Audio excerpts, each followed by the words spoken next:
Hey folks, and welcome back to Around Our World in Eating. Yay! This Sleep week, deprived. yes, sleep deprived, partially sleep deprived. Ray decided not to sleep Tuesday night / Wednesday morning, mostly Wednesday morning.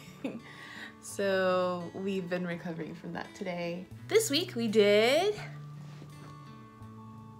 Nothing. Peter Pan. whoop whoop.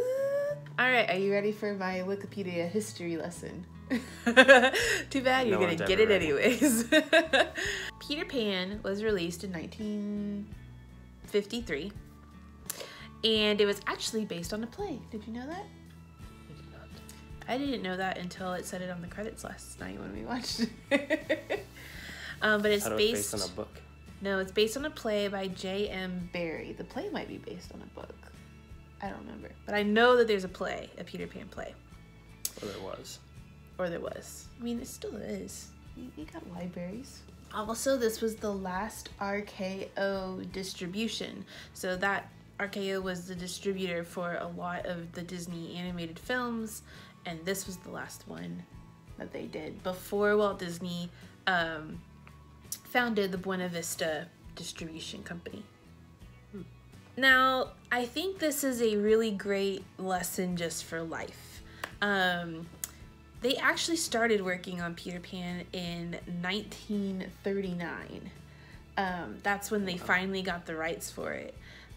But because of all the financial troubles that we've talked about in the past, they weren't actually able to work on Peter Pan for a really, really long time.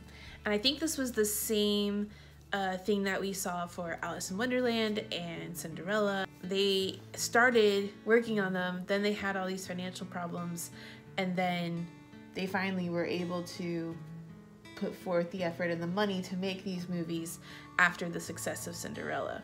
So I think that you can take a life lesson from this and say, just because something isn't working out right now doesn't mean that it won't work out later. You might just have to be patient. Life lesson. Now, I think this is another theme that's happening. So Alice in Wonderland was criticized for changing the storyline too much from the original book. And Peter Pan was criticized from changing the storyline from the play too much. And I think people just wanted it to be like verbatim, but I think Walt Disney is a storyteller and he wants to make the story the most important thing and the most engaging for his audiences. And so he's not afraid to change the storyline to make the movie better. At least more entertaining for children. Not necessarily better. However, critics did praise Peter Pan for the colors of the movie and for the awesome animation. Apparently, this was one of the first really great movies where the synchronization between the lips and the audio were really, really well done. Don't know what they did different. Maybe if I dive deeper into that, or you could dive deeper into that, we would find out. So this week, because there's a lot of stars in the film, we decided we were going to do some stargazing as our activity. Because apparently to get to Neverland, you have to go second star to the right and straight on to morning. Which doesn't make sense. I personally love going stargazing. I don't remember if it was for Christmas or for my birthday, but we got a telescope when I was a kid. And I remember going out with my dad at 2 a.m. to see meteor showers or watch Venus rise in the sky really big. We would try to find the moon and look through the telescope at it. And we had this lovely, I'm gonna hide your face. We had this lovely thing. It's a star map. And what you had to do was how do I show this? So this is the days, the dates. And so you would have to find the date that it was for today or whatever day you wanted to go stargazing, and then around the inside is the time. So today is March 1st. So here's March and it's 2:15 p.m. So you go to March 1st, you line up the dots, and if we were able to look in the sky because it's sunny right now, so you can't see the stars. But this is what we would see right now in the sky. And I remember that I thought this was the coolest thing in the whole entire world when I was a kid. Now we have an app for that. So the app that we're going to be using to go stargazing is one we've used for a while called Night Sky. And what's really cool with this app, it has a sense of augmented reality where you can turn your phone and see the stars based on where you are facing.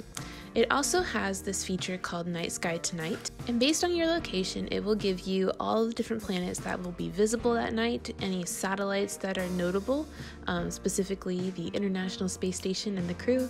It gives you stargazing conditions, not only based on the hour, but also based on the day. So it was easy for me at the beginning of this week to see that we were going to have a lot of cloud cover due to some rain, and the best day to go stargazing was going to be Thursday, March 1st.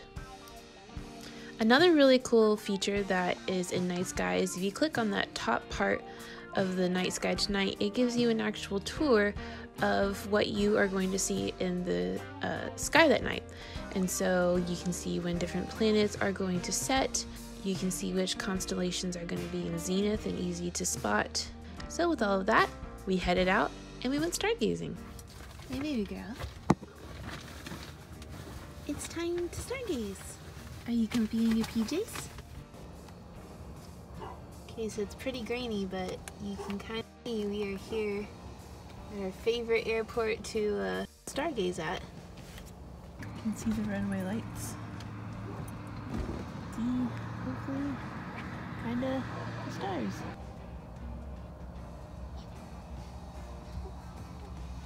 So these are all the constellations. Let's turn off satellites. Let's do night mode. That's handy. All right, now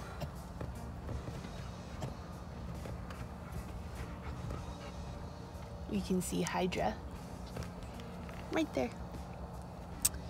And we can see Virgo, which is, well, can't really see Virgo. It's pretty dim.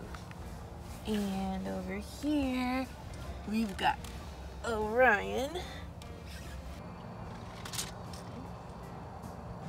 No airplanes coming in tonight. Beacon's going. That's Mommy's favorite constellation. That's Orion. You see the 3 stars on his belt?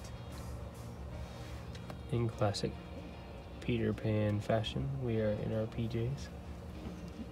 Ooh, it's bright. See, it's bright, Mom. Daddy Snuggles time.